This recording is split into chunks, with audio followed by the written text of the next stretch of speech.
Welcome back to the channel. Apologies for the delay and any voice cracks that do happen. I've had a pretty brutal cold. No sympathy expected for that.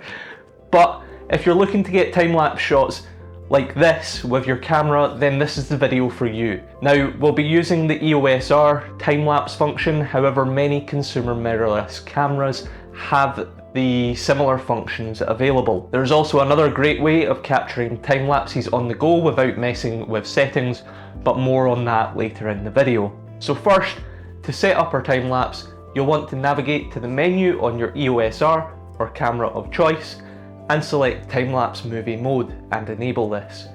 To be noted, on the EOS R you cannot use movie profile mode with RAW enabled. So once you're in those time-lapse settings, you can adjust various parameters such as the resolution from 1080p or 4K to the time-lapse length, the intervals and the exposure settings. Selecting the correct settings is crucial for a successful time-lapse. So let's start with interval. This determines the time between each frame. A shorter interval creates a faster paced time-lapse, whilst a longer interval allows for smoother transitions between frames. Next, you'll want to set your exposure. You will always want this in manual mode to maintain a consistent exposure throughout the time lapse. You can also adjust the aperture and shutter speed and ISO accordingly, depending on your shooting conditions or your stylistic choices. Now that we've set up our time lapse, let's move on to framing and composition. I have covered this topic in more detail in this video just up here. With composition, you'll want to choose a compelling subject and consider the movement within the frame. Incorporating elements like clouds, traffic and people can add visual interest to your time lapse. Now I'd like to take a moment to ask if you have enjoyed this video, please consider liking as it really does help, and leave a comment down below with what you liked about the video. So remembering to stabilise your footage with use of a tripod or gimbal will ensure smooth and steady footage.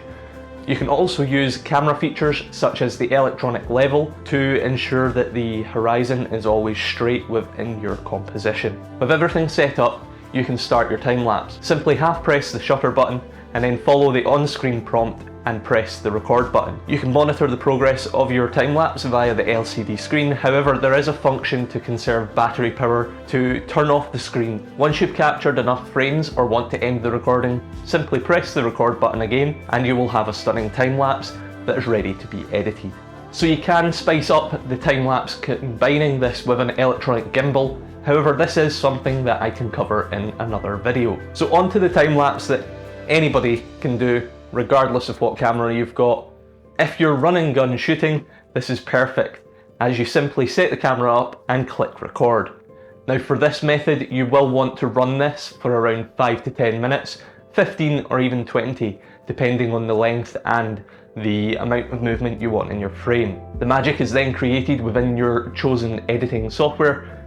You'll simply right click on your clip and then go to change clip speed.